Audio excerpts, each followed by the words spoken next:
Welcome to Life List, a birding podcast. Well, welcome back. I am George Armistead. I am with Alvaro. We are doing another episode of Life List, a birding podcast.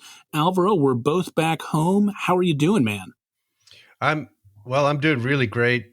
It's weird to do this now back, seeing you through the screen.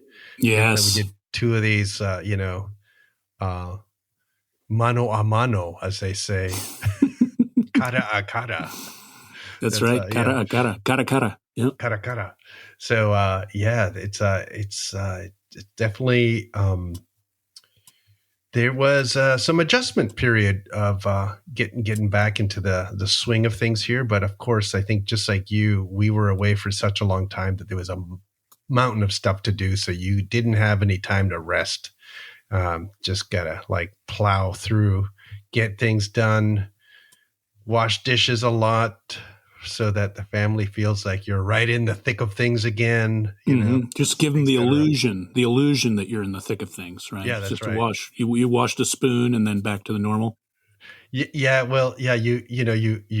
You wash a dish and you look at the white and then of the dish and you're thinking of Antarctica and suddenly penguins and you realize you've been washing the same dish for 20 minutes. Mm-hmm. Really cleaning that dish. Yeah. Really clean that dish and your mind's elsewhere. But yeah. Yeah. So how's it going for you? What have you been doing since you've been back in terms of the bird world? Yeah, I got home. I had one day of rest, unpack, repack, and then promptly set out on a tour of the Delaware Valley here, Hillstar tour. Oh. And we had, we're searching for winter birds. We're looking for kind of western vagrants a little bit. It's a good time of year for that. We hit the well-known Barnegat Lighthouse State Park, which did not disappoint. It had its usual assortment of cool sea ducks, including lots of handsome harlequin ducks and common eiders, and there was a big flock of snow buntings that got up and flew off to the other side before we really got a good look at them. But it was still cool to see them. And we also had glaucous gull, and we had Iceland gull, and we had Ipswich sparrows. So that was really cool. A nice bunch of folks to travel with, and yeah, so I got home from that, and then I've been home 3 days now since that, just in time to watch my beloved Philadelphia Eagles pick up their 12th win of the season, best record in football, and also catch a little bit of World Cup. World Cup, that's football, as they say. Football. Everywhere else. Mm-hmm. Yeah, and Ipswich sparrow, it's not in my book. I can't find it. For those of you who don't know, that's a kind of savanna sparrow that nests just on one single Canadian island. What's that called again? Sable Island. Yeah. Sable Island. It's like a 9-mile stretch of beach with hardly a shrub or two on it, I think. Way, way, way offshore. I forget how far out it is, but man, it's smack in the middle of nowhere. It's got to be a heck of a good migrant-vagrant trap if you're a biologist staying out there. I don't think too many other folks end up out there. Yeah. But fascinating place and a fascinating little bird. I really think they should split it again. I don't really know again, this is purely based on my what I would like to happen, not necessarily what genetics might state. It is a distinctive phenotype, and they're beautiful, actually, really pale, well marked savanna sparrow. And they just kind of winter kind of between Cape Cod and Cape Hatteras, I think is kind of the stretch, and they're just along coastal dune habitat. And quite pretty, nice bird to see. We saw several. If I remember right, the first savanna sparrow that was found in the UK was a Ipswich sparrow. And wow, I did not know that. It was down South Portland Bill or something. And I remember discussing it with my prof, Jim Rising, who was like a savanna sparrow guru. He studied the whole deal of, their geographic. Not just a savanna sparrow guru. He was he was a sparrow guru, right? Yeah, that's right. Yeah. But savannas were that was his bread and butter, actually, And I remember talking to him about it, and he said, "Well, that's the one you would expect." He said, "It's really big, It does it's like it's a really big sized savanna, and it does these long, it has to do a longish overwater flight. So it's like it can store fat. It's big, bulky, kind of robust. And even if it did do a little ship riding, it would be the one that you'd expect. And I was thinking, interesting. Like I hadn't thought about it that way from vagrancy perspective. But yeah, I mean, vagrancy like that, gosh, you were thinking of, I was thinking of the black catbird. I was actually, there's two black catbird records for the U.S. that are being voted on, and and one of them was on a ship, and the other one was a specimen in Texas, and you're sort of thinking like those things just don't move, or it's difficult to, it's different than a gray catbird. It moves all over the place and has long overwater flights. And then brings us back to things like what we don't know about birds, right? The red-legged honey creepers. Obviously, they do move and can make real huge jumps, as they did this last season. And few people have sort of seen them moving in Central America, Mexico, but they do, right? It's kind of interesting to sort of contemplate all that vagrancy stuff as we have done in the past. Yes. Love vagrants. Especially, I think you're right, especially with birds that we don't think of as moving very much, like black catbirds and red-legged honey creepers. There is quite a bit, a lot to learn there still. Yeah. Pretty cool. I didn't know about those black catbirds. That's actually a bird that would be a genuine lifer, not just an ABA lifer, but a bird I need overall. Yeah. Someday soon, I hope. I've seen them in Belize and out there, and we're going to do a little quick trip to Cozumel with the family this Christmas. So you're going to rediscover the thrasher. Yeah. I think I'm going to rediscover the bottom of a glass full of beer. That's going to be more of a family vacation. Maybe nice. Do a little snorkeling. I was hoping, it's not the right season for some of the real cool things to snorkel with, like whale shark, but maybe go out and try to find some stingrays or something kind of exciting for the fam to see, That's part of where that big barrier reef kind of extends in. Is that correct? Or is that a different set of reefs there? I don't know. I'd have to take a look at a map. I'd have to refamiliarize, but I know when you're talking about whale sharks, you got me thinking. Yeah. There's some interesting, endemics in the island, but I think even more interesting from my perspective is that although it's like, it's really close to the Yucatan, it holds several species that are strictly Caribbean in distribution. So it's like, it's a little bit of a Caribbean island historically. It has, some stuff that you just would not expect to be there, but then again, Cuba's not that far away. So it's true. Bengalis are there, for example, yet they're not on the mainland. And the bananaquits that are there are apparently related to the ones in the Bahamas, not the ones that are on the mainland. So a bunch of weird things like that kind of things really excites me more than the potential lifers, weirdly enough. Just right. It's seeing sort of the regional variants of birds, from elsewhere that aren't really around there otherwise. And a house wren is there. Cozumel house wren, which is probably, whatever. Your house wren fetish is well established, Alvaro. Yes, I think everyone. Yeah. Mi casa es su casa, as the house wren says. Nobody's going to get that joke. Pretty anyway. Good. Not bad. Nice. Well, have you been watching yourself any World Cup, Al? Have you got have you got a pulling interest? Anybody a rooting interest in this tournament? Yeah. But let me first say that I arrived on the day of my birthday here, like midday. And by 3 p.m., I went out birding very quickly, about a mile away from my house, and saw a snow bunting, which is a big vagrant that's been hanging around. And I actually twitched it because I just wanted to see a snow bunting and a snow petrel, essentially, probably in a week period. So that's pretty good. That's pretty solid. Yeah, that's solid. It's a good mashup. Yeah. World Cup. I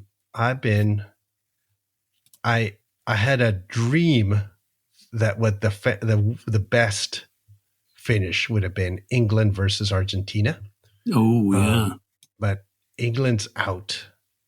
England versus Argentina would have been kind of fit into our motif here of where we were. Yes. That the Falklands War happened in 1982 or something. 1982. Yeah. So, and that was followed a couple of years later by the World Cup, where Maradona famously punched the ball into the net. Mano de Dios. Yeah, that's right. The hand of God. And then you would think he would have been labeled. Well, I think obviously the British fans think he's, the devil. The Argentines think he's God. And he would have been labeled like the worst player in history after doing that, even though it wasn't, I guess, obvious at the time to the ref. I don't know. He kind of, as I recall, he kind of hit his hand was kind of, his fist was kind of like hidden behind his head as he went for a header. Right. Yeah. And apparently it's pretty clear they hit it with his hand, he kind of punched it right in. Punched it in. And then, but then like minutes later in that same game, he scored what some people think is the best goal in World Cup history. We basically took it from his side and went through like every single person in the British team, or almost like a cartoon, right around every one of them, saunters up to the net and scores a goal. So I would have that would have been awesome, but that's not happening. We're down to France, Morocco, Argentina, Croatia, and I got to say I'm least interested in France. Yes, sure same for me. I don't really. It doesn't much matter. It doesn't amount to much to me for France to do anything. I haven't been there. I have friends from France, but I don't have any connection. And I would say what I would love is to Argentina to win, because I have so many friends, connections, neighbor country to the country I was born in, even though there's a big rivalry there when the two countries are playing together, against each other. So it's a little weird to choose your rival, but there's that. And I think Morocco is kind of a fun story. Yes, that's the Cinderella team, and those are the two teams I'd like as well. I think I've spent more time in Argentina than any other country aside from the U.S., and I would definitely like for them to win. But I've been to Morocco quite a few times as well, so I feel some kinship, and they have been a fascinating Cinderella story to see them what they've done. So that would be a really compelling final. Croatia, great for them. I just don't have a dog in their fight. But. Yeah. The only thing that Croatia, I always think about when they win is that there's a lot of Croatian immigrants in the far, far south of Chile, like Tierra del Fuego and Punta Arenas. And each one of them has this big Croatian club where there's like a restaurant, whatever. And I can just imagine like hundreds of people there, when the Croatia wins in the middle of nowhere in Patagonia, all these fans. And I think that's kind of neat too. But obviously the same goes for Morocco. They probably have random pockets of fans all over. They probably have as many fans in France, as they do in a lot of other places. It's true. Given how many immigrants, have gone to the rest of Europe. And, yeah, but gosh, Kylian. Oh man, I'm blanking out his name from France. No, from France, the player. Well, he's a lot of people say probably the best player out there in the world right now. But historically, and thinking of guy getting old and all that, Messi is really. I mean, he's still good and he's old and he has not won a World Cup. And it just would be that would be a little bit of a Cinderella story too, although the guy's won everything else. It just seems like proper. It would be fun to see him win, add that to, certainly for a generation, maybe ever. He's, an amazing player. I can't pretend to follow football as closely as many of my friends do, but I do enjoy the World Cup and kind of keep an eye on the Premier League a little bit. But it would be a ton of fun to see Messi win it all, and for Argentina as well.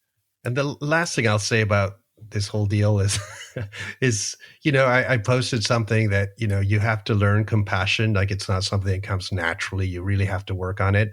But I smiled when I saw Ronaldo crying as he left, the stadium. And I have to work on my compassion. I feel for him, but I cannot feel for that guy. I was going to say, just so you know, that's not what compassion is, just so you're aware. That's kind of the opposite. It might sooner term that Schadenfreude, but that's where I have to work on my compassion. Okay, so, that makes more sense. Yeah.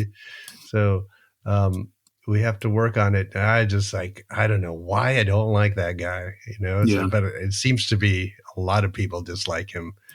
I did see that and all that. Of professional athletes, Ronaldo supposedly donates more to charity than any other professional athlete. Now, he probably makes more than anybody else as well. Yeah. But still, apparently he's kind of a difficult teammate is what I gather. But then there you go. Yeah.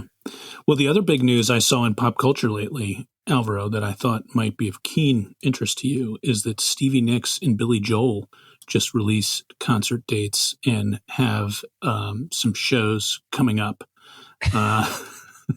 And why would I be interested? I don't know. It actually did make me think of you. I was like, I wonder if Alvaro would be interested in that. And then I was like, I don't know that he has any interest in either of those people. I love me some Stevie Nicks, and I used to love me some Billy Joel, but I do find Billy Joel is one of those people that is a real divider. Like, there are people that love Billy Joel, and then there's a lot of people that just cannot stand him.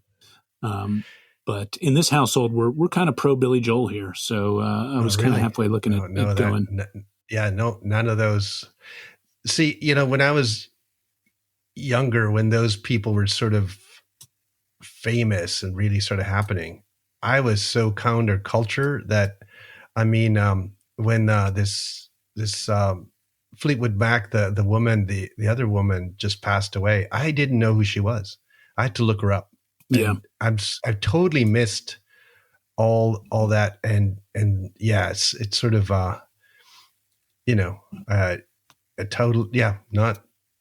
It wasn't your bag. There. Wasn't my bag. Yeah, I have many friends that are huge Stevie Nicks, Fleetwood Mac fans. I've spent many late nights singing along to Fleetwood Mac songs. So I feel like even though I wasn't a big fan myself, I've spent a lot of time listening to Fleetwood Mac over the years. And they're a great band. Amazing band. I think if I heard a couple, I've heard the big hits, I would know they were Fleetwood Mac, but I probably only know like the hits. Yeah, that's true for me too. I don't know any, B-side, listen it's to the not whole like album. It's not like ABBA is for you, where all the. I know ABBA because my dad played ABBA nonstop. I love this. I know ABBA as I knew they had a Spanish record, right? So I know ABBA in Spanish. I know ABBA in Swedish. I know ABBA in English. Wow. And I have seen ABBA. I know. This is one of my favorite pieces of Alvaro trivia, is that your first concert that you ever went to was an ABBA concert. Yeah. To me, that's like just, he was a big fan. Yeah, that's amazing. All of that is amazing. Yeah. Yeah. I know. I've been there. Big stadium, hockey stadium, of course. It was Maple Leaf Gardens, and saw ABBA, and no idea who opened or anything. But I just remember that was my first concert ever. Yeah, boy, wow, who would have? This is big. Yeah, I picture arena style, big concert. Probably lots of people, a lot of dancing going on, a lot of sing-alongs. Yeah. It's I don't remember as much as I should, but I remember because I was pretty small. Yeah. Well, my first concert was a pretty epic band as well, but it was kind of with an asterisk. It was The Band, who I saw just over in Jersey, across the river from Philly. Would have been about 1990, and but it was without their legendary singer Robbie Robertson. So it was sort of like, it was a little tainted, but still, I think it was kind of a cool band to have as your first concert. So yeah, no, it's later, what was your first album? There's one. Yeah, I mean, I'm a little embarrassed by this, okay. but like it was probably was Grease. No, it was probably Grease. Grease, like the soundtrack to Grease. But then like Michael Jackson Thriller would have been soon thereafter, and those are the first couple I really remember. I had Back in Black by AC/DC.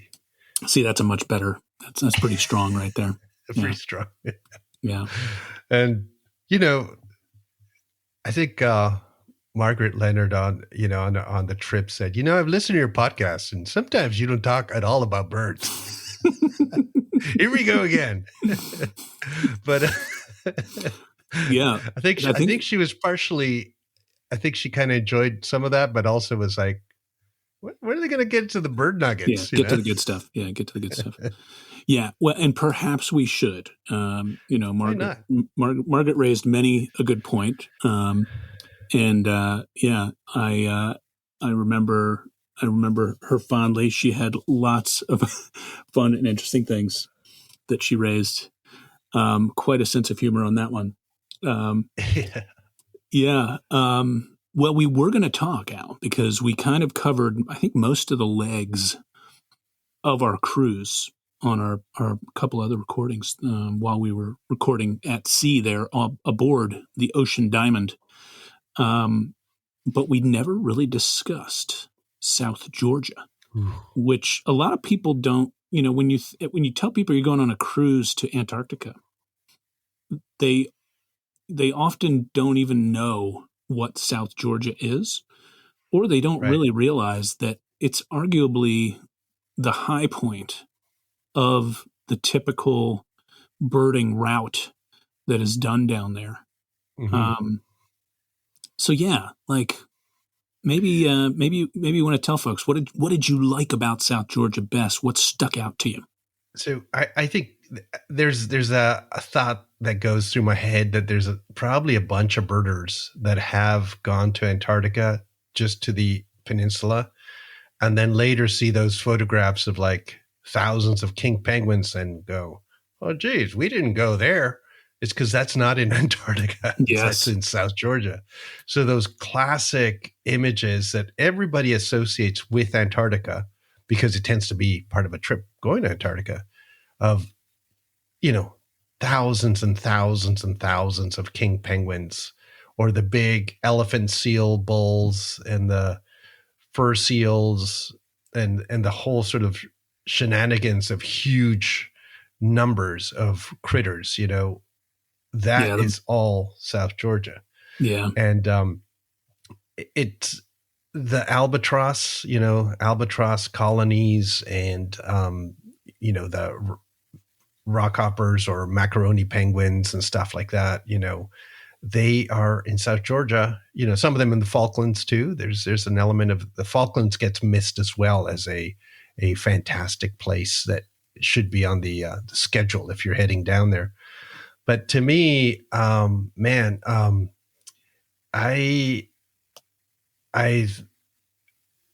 had trepidation over some aspects of South Georgia because last time I was there, I got caught in bad weather while I was on a Zodiac. Dude, and in fact, I've been waiting. I've been waiting on this story. Are you gonna finally give me the skinny on this? Okay, so we went to St. Andrews Bay. That's one of the biggest. Yeah, I think it's the biggest now. The biggest, biggest king penguin colony. King penguins. Beautiful morning, fantastic morning. It was sunny, just not a cloud in the sky, no wind, nothing. We head out. We had to cross this creek, to get to the colony. So we had a little boots on and we cross this creek. We go visit the colony and we're taking photos. We're having a great time.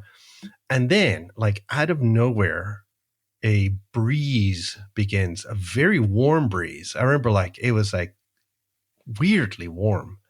And the breeze in minutes becomes like wind. And then seriously, in 15 more minutes, it's suddenly like a heavy wind.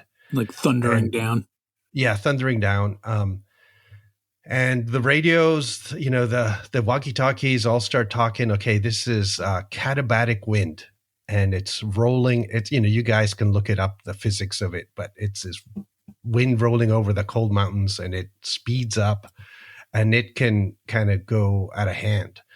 So we decide to start bringing people back to their ship because it's going to get worse. And we start taking people back. And in those days, unlike today, when there's a lot more, you know, rules and regulations of who can and cannot do certain things, I was actually one of the people helping with the boats, and also I wasn't driving that day, but I was on the Zodiac, bringing people back and forth, and we shuttled back and forth. And there's a point in time where we are heading back towards the island to get sort of the last folks, maybe 10 or so are left in there to the ship. And the wind has gotten so bad that the waves, you know, I want to say they're 10, 12 foot crashing waves.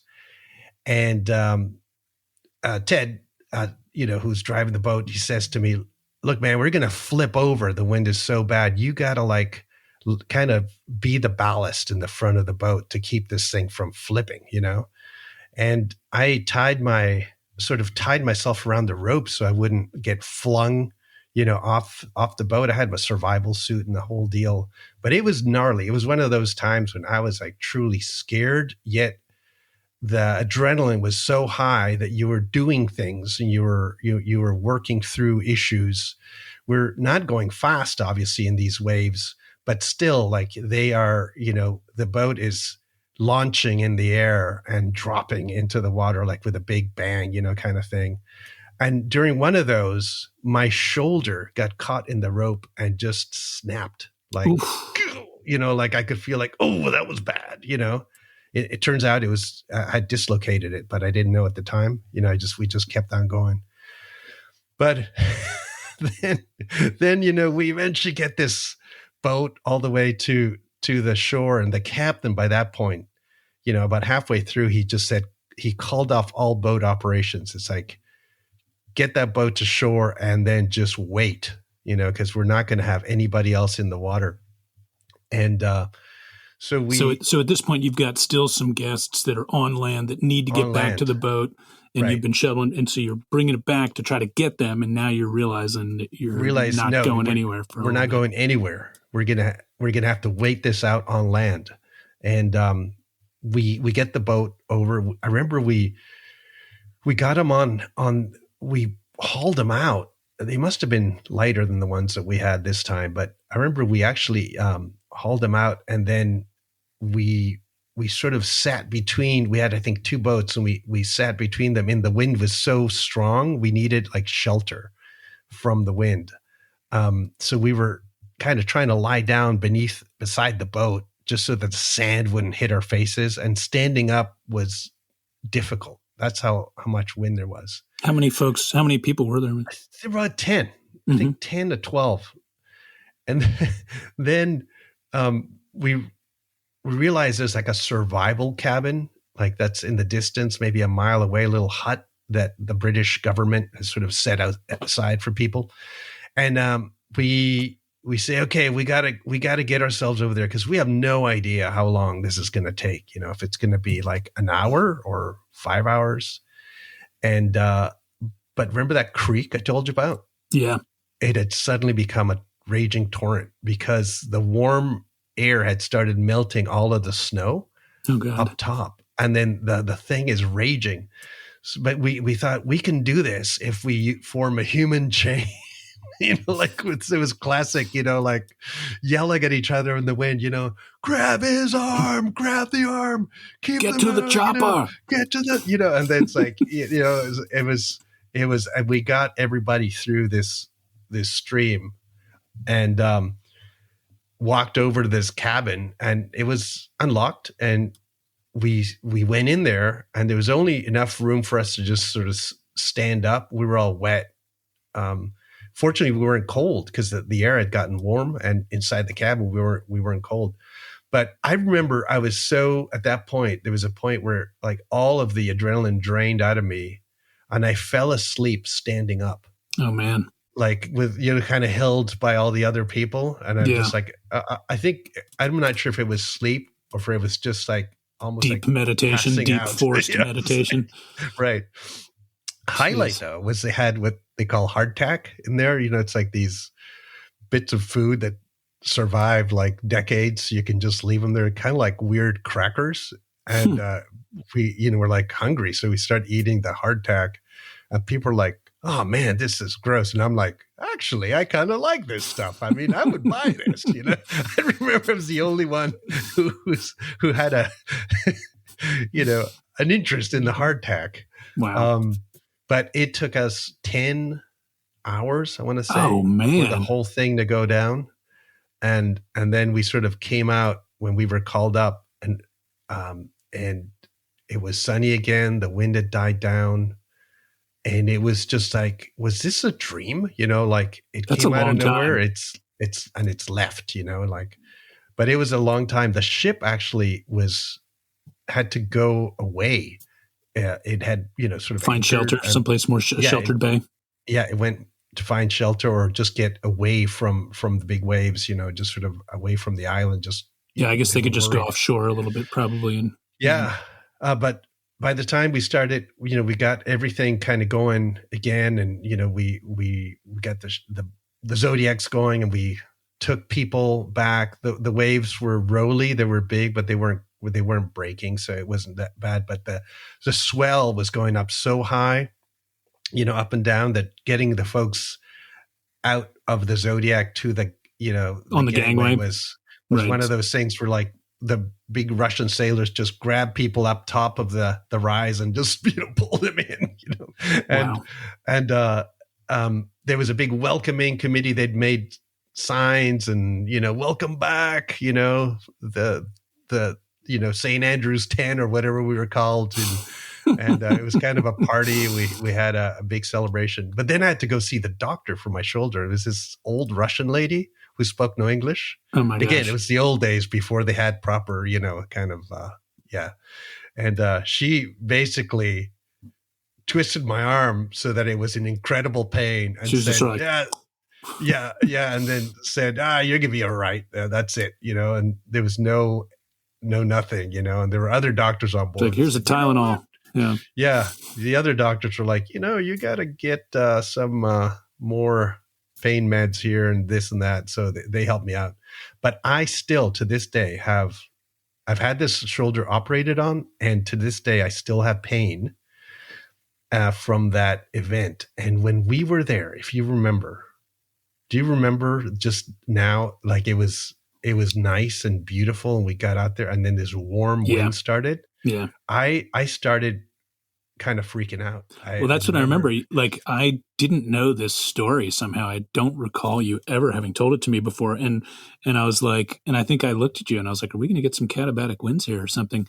And the look on your face was sort of like, it was not one of amusement. It was one of like, and then you're like, I got stuck out here once. And I was like, really? And I wanted to know the story right then. You were like, we're not going to revisit that right now. Maybe once we're back on land, like continental land, another time, I'll give you the rundown. So that's actually the first time I've heard the whole story. I knew something happened, but I wasn't exactly sure what. It was intense. And I don't think this kind of thing could have happened now. We have more information about weather, how it, also probably more zodiacs, happening where we can move people back and forth more quickly.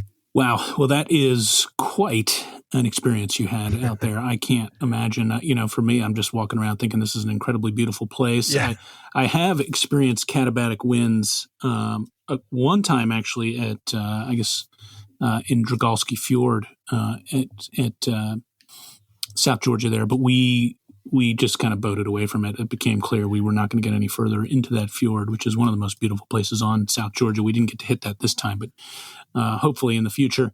But I also remember in Ushuaia one time birding around the grounds of the hotel there, and all of a sudden, as you say, there was like a little burst of warmer air. And I guess what these katabatic winds are, right, is basically denser, thicker air rushing down a mountainside, kind of filling a vacuum, is my understanding.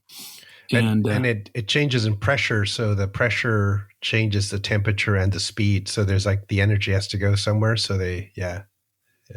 and they can be like hurricane force, 100 plus mile an hour winds, which sounds like exactly what you were experiencing. And yeah, they do pretty impressive and at times disturbing things. But I remember we experienced those in Ushuaia, and we were out birding, looking at ground tyrants and stuff. And all of a sudden I was like, this wind came up and I just grabbed one of the legs of my tripod of my scope. And I feel like if I hadn't grabbed it, it just would have like floated like a balloon off into like the Beagle Channel. This is why I don't buy those really light tripods. I feel like you want to have at least 40 pounds underneath your. Yeah, the helium tripods are no good. Tripods. Yeah. No good. Yeah. Well, let me ask you this, Al. Was South Georgia as you remembered it? It had been quite a while. It'd been a while for me. I'd been over 10 years since I was there last. It'd been closer to 20 for you. What stuck out? Let me tell you this.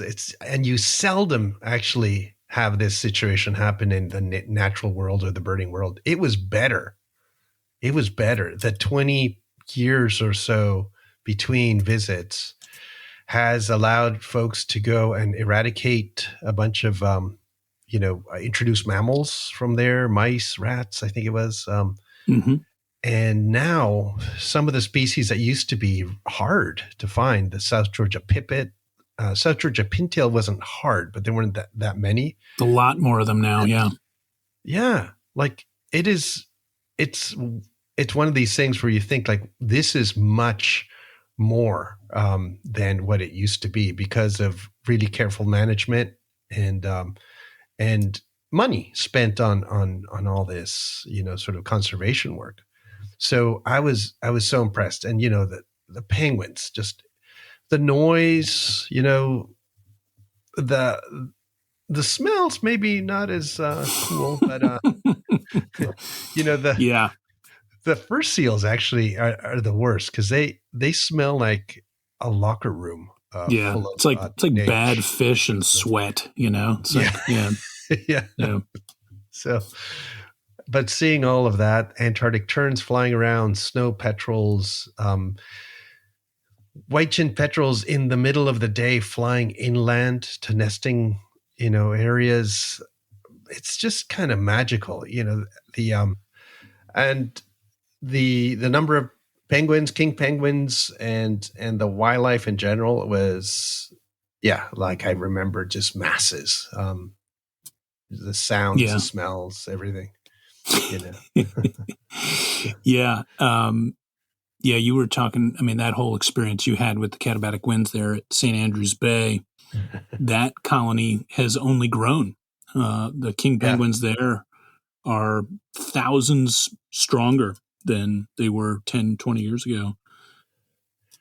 Yeah. Pretty impressive. And it is the kind of place where you see all of those penguins, and they are big penguins, where you almost imagine like, can this colony fit into like the biggest stadium in the world?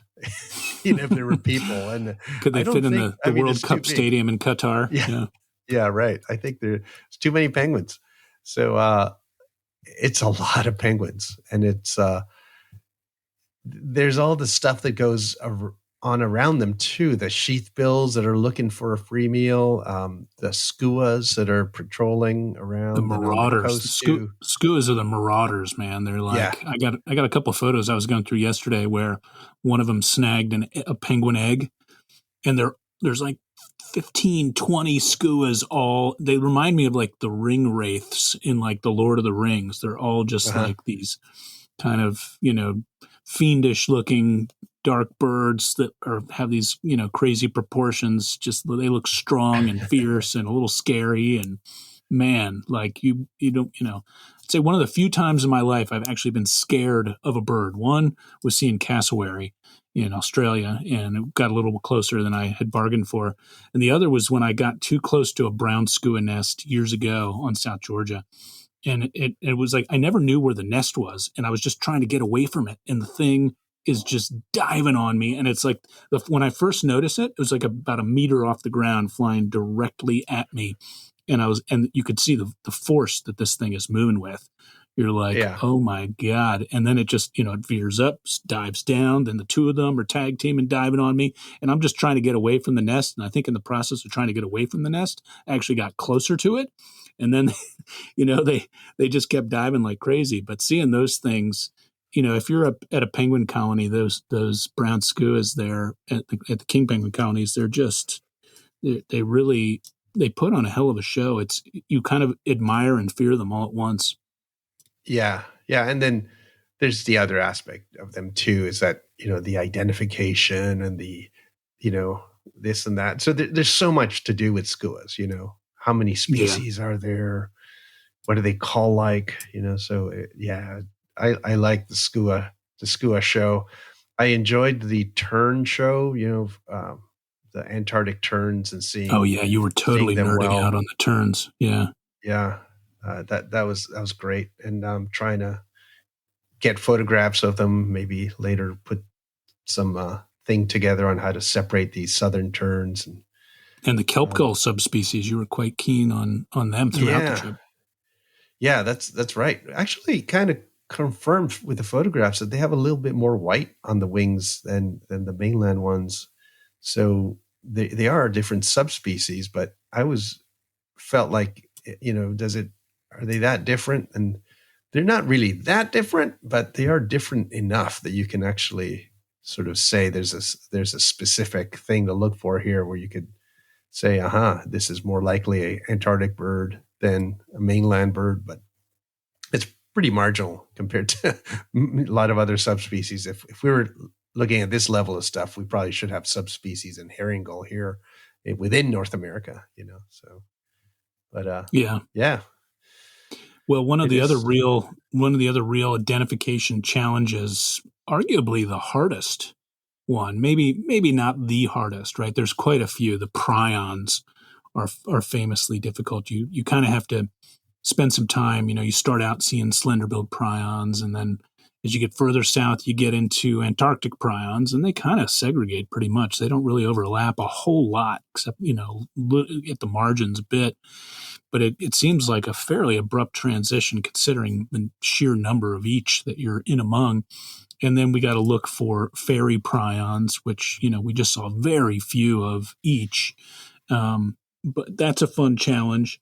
And then there's the big albatrosses, the great albatrosses, the wandering and the royal. So those were a challenge as well. But probably the greatest challenge involved those little tiny diving petrels. Because man, it's like a little insect that you don't, before you know it, they're getting up out of the water and buzzing along low and away. It was almost like sort of a shoot pictures first, ask questions later. Pretty hard to ID those guys. Yeah, and I like that sort of most of the sort of manuals of identification or what have you tell you to look for the shape of the underside of the bill, and you're like, yeah, right, like from a ship. 6 stories up, and I'm going to be looking at the underside of the bill or the width of the bill. It's all pretty subtle stuff, and I think they haven't really figured out, exactly how to tell one from the other. And there's populations that may be species level, and the common diving petrel and South Georgia diving petrel is named for South Georgia, yet it has a wider distribution than that, and yet people were really going nuts wanting to see one, of course, and trying to convince folks that you had seen one was part of the challenge, because it's a little whiter, a little bit, more stuff going on in the wings, and a little bit more white around the sort of auriculars, yet it's all such subtle stuff that you take a photograph and go, you see here's the photograph of that bird you just saw. It looks good. But it's not satisfying in a sense, No. But I It's think definitely eventually everybody said, yes, I saw one, Yeah. There's definitely a few instances where it's like, did you see it well enough for me to count it? Because they're tough birds to identify, and a lot of the times you are identifying them after the fact. It's kind of, imagine that you had 3 or 4 species of things that look like dovekie that were like, that kept that kind of distance. It's Yeah. That's really what you're kind of looking for. It looks like a small alcid, basically. A really small alcid is kind of how they behave. Yeah, and speaking of alcids, there's a dovekie. What do you want to call it? Like invasion? Yeah, like eruption. Eruption. Yeah. Masses of them, at least in Massachusetts. Huge numbers, crazy numbers, and right next to shore. Yeah. Even some found, dead on the beach. So obviously they're not doing well, and at least not all of them. So this is, I don't remember such a big number ever. Like there's these kind of things happen from every so often. There's a kind of a good winter for them. But this seems beyond that, like historic level. And, it is one of the, I think, 2 alcids that I've never seen in my life. Oh, that's right. Yes. Dovekie, the little auk. Yes, the little auk. Both great names, by the way. That's one of those ones where, like, I don't argue with the Brits on calling it a different name. Like, little auk is a great name. Dovekie is a great name as well. I just don't like it when people call them dovekies. That I can't stand for. But dovekies. Yeah. That's not allowed. Yeah. Or little ook. No, nobody does that. Yeah, only you do that. Yeah. Yeah. Well, just to give folks a sense of, it's pretty crazy. Peter Flood, who's kind of the resident expert sea watcher at Cape May and at Cape Cod, and a tremendous seabird expert overall, he noted that at First Encounter Beach in Easton, Mass, that there was an astounding 18,000 plus dovekies seen in one morning. Just a few days ago. And then a couple days after that, they had 4,200 in one morning from the Cape Cod beach there. Those are crazy numbers. That's a lot of dovekie. That's really something. Yeah. Yeah. One of them showed up a couple of days ago in Lake Ontario in Toronto, and it's fun to see the photographs because it's really close to shore, and it's right at a park on the lake that is about a mile from my mom's house. Like I could walk to that if I was visiting for Christmas, but I'm not. You're experiencing some serious FOMO right now, huh? Yeah. I do think, like, I would love to see dovekie where they are in like a colony, like a big. That's how I want to see them. But I would not be unhappy to see one in one of my old birding, areas. Yeah. So that would have been fun. But instead, I'll be in Cozumel. Yes. No dovekies there. Yeah, it's a tougher assignment down that way. Yeah. Yeah, might see very bad for seabirds actually. Cozumel, got to say. The Gulf overall is not great for that. No. Yeah. No. Yeah. Not at all. Dovekies, so you got these little alcids, quick flapping things, rotund bodies, just like the diving petrels, right? Diving petrels are famously known. I've never seen this, and I would like to see a video because I sometimes don't quite believe it, that they can fly through a wave, that they can dive into a wave, swim through the wave, and come out the other side in the air. I kind of believe it, I know. I you just kind of believe it, but I kind of don't, Yeah. I'm sure it's true. I mean, why would people say they've seen it, right? Right. But sometimes people like their stories more than the truth, as we well know. As we know. But what was really astounding to me a few years ago is that the genetic info clarified that they were in their own family. That's how weird these diving petrels are. They clarified that they're not at all their own family. They're nestled in with all the petrels and shearwaters and general tube noses. They're just a branch that's gone short winged, and that to me still, I don't. I'm like, really? Somebody shake compute. up the right, the DNA there. Maybe somebody switched a few vials or something, and I don't know, but obviously that never happens. But it is cool to ponder those birds, and it's too bad that we don't know a little bit more about them. Not only identification, but exactly what they do at sea. I mean, what do these little birds, middle of nowhere, some of them head out, and just what are they up to out there? And are the ones you see out in the middle of the ocean from the nearest colony, or are they actually from another part of the world? It's like altogether. Really yeah. It's a bird that's hard to access where they breed, and even impossible to figure out what they're doing when they're not breeding. Right. Yeah. It's we'll have answers as some of this technology kind of comes online, where it's easier to tag some of these birds and cheaper, to do it. So there's stuff coming along that could facilitate, or at least make it more viable. But for now, we know what we know. We don't know what we don't know. That's right. Well, I had two local notes I wanted to touch on before we get a scoot here, I guess, fairly soon. One of which, Al, is you'll be pleased to know I got my 301st species for the city of Philadelphia the day after I got home from the trip. I think I know what this is. Yeah.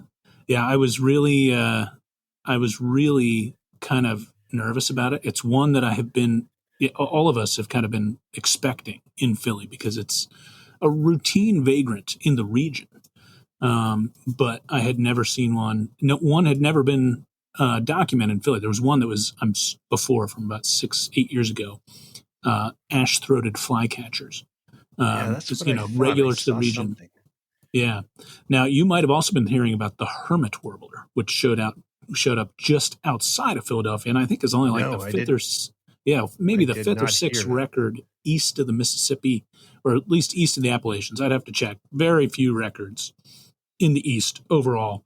And a couple of ornithology students were just kind of hanging out someplace, and all of a sudden see this warbler show up, and they got like a phone video of it, and everyone was like, "Oh my God, this is legit hermit warbler." Pretty crazy. And it's been really furtive and hard to see for a lot of the time, and it disappears for big chunks of the day. But a lot of folks have gone and seen it. I saw it very, very briefly with my group. Other folks there got better views and got photos even, but did get to see that. But the ash-throated fly was a long overdue bird for me here in Philadelphia. So that was pretty cool. Cool vagrant experience. And I have not seen a hermit warbler in my yard. That's one of the ones where it's like overdue. I would think they breed in my county. I mean, they're in the mountains here in the forest, but they just don't. They're one of those birds that just doesn't go towards the coast, and they head down south along the ridges, and just hard. It's a matter of time. And ironically, I mean, I've seen more eastern warblers here in the yard than the local breeder, which is crazy. But that's vagrancy. You've had more yellow-green vireos than you have had hermit warblers in your yard. Yeah, I've had more prothonotary warblers than hermit. Go figure. So, I know. I mean, the way it goes, I'll probably find a yellow-throated warbler here before I see a hermit warbler. I did, like 2 days, 3 days into my return here, I had a white-winged dove land at the feeder. I saw that. Cool. That's one I want for here. That's one I'm like. This seems like a remote possibility that I can envision getting in my yard here. And I did see a new yard bird, which is sort of like like I'm not like kind of yay. because it was the skated-breasted munia, the ex-nutmeg mannequin, which are in California, and they're expanding. They're introduced and established, so we're starting to get them. They're really slowly expanding, and so I saw one juvenile here. And what's really wild, I was in Southern California where they've become more common. The pin-tailed whita is present, another introduced species that's a brood parasite of the munia, which is the weirdest thing. It's an introduced host parasite situation. Yeah, that's a weird I'm not one. sure that's ever happened anywhere else. Yeah, that's pretty bizarre. Yeah, that's bizarre. So I guess 20 years from now, I'll have the the pintail whitas here too. Yeah. Well, I had one other weird local thing, and I kind of want to issue. I think I want to issue a challenge to our listeners. Maybe this could end up being a terrible idea. We'll see. Issue a warning or something. Yeah. More a challenge. Look at this bird. I got back from a month of touring. Pretty wiped out. I was like, all right, I'm home. Take the dog out back. Throw the frisbee a little bit. And I crack a beer, pour myself a nice pint glass of a nice local IPA here, and I sit on the lawn chair, and birds are coming to the feeder. I'm like, the feeder's pretty active right here. Had a sapsucker come in to our dogwood and kind of check things out. He's just looking around and wasn't really feeding on anything. He was just kind of like, what's happening here? I was like, that's cool, sapsucker, yellow-bellied sapsucker. And then the sapsucker takes off and flies very low, directly over my head, and I swear on my life, it pooped directly into my beer. And I think I'm the only person ever to have a sapsucker poop in his beer. I think that's probably a safe assumption, but again, I would love to be corrected. Or if you have other weird bird poop stories, please, feel free to let us know. Now we're talking about bird poop here. Yeah. Just to be clear.